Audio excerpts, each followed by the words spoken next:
দেশবাসী আগামী বছরই একটা রাজনৈতিক সরকার দেখতে যাচ্ছে বলে জানিয়েছেন পরিকল্পনা ও অর্থ উপদেষ্টা অধ্যাপক ডক্টর ওয়াহিদুদ্দিন মাহমুদ।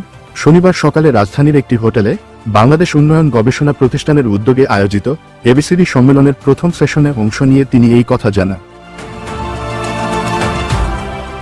অর্থনৈতিক ও আয় বৈষম্য এই মুহূর্তে বড় একটি দুশ্চিন্তার বিষয় উল্লেখ করে উপদেষ্টা বলেন, বৈষম্য দূর করতে মানসম্পন্ন শিক্ষা দরকার, যেখান থেকে অনেক দূরে রয়েছে বাংলাদেশের আর স্বল্পোন্নত দেশের কাতারে থাকার সুযোগ নেই জানিয়ে ওয়াহিদুদ্দিন বলেন, তবে উন্নত দেশে থেকে পাওয়া সুযোগ সুবিধা অব্যাহত রাখার ব্যাপারে আলোচনা চলমান, অনেক দেশই ইতিবাচক সাড়া দিয়েছে। এ সময় মধ্যম আয়ের ফাঁদ থেকে বাঁচতে বিনিয়োগ ও কর্মসংস্থান সৃষ্টিতে বেশি মনোযোগ দেওয়ার পরামর্শ দেন বিশ্বব্যাংকের মুখ্য অর্থনীতিবিদ ইন্দ্রমিত এস গিল। আর এই কর্মযজ্ঞে যেন উদ্যোক্তা তৈরি হয় ও প্রযুক্তির ব্যবহার বাড়ে, সেদিকে বিশেষ নজর দেওয়ার তাগিদ দিয়েছে সংস্থাটি।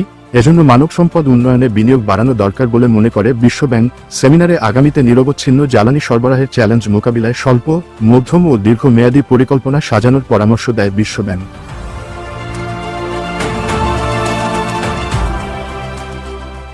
ডেস্ক রিপোর্ট, ধ্রুব নিউজ।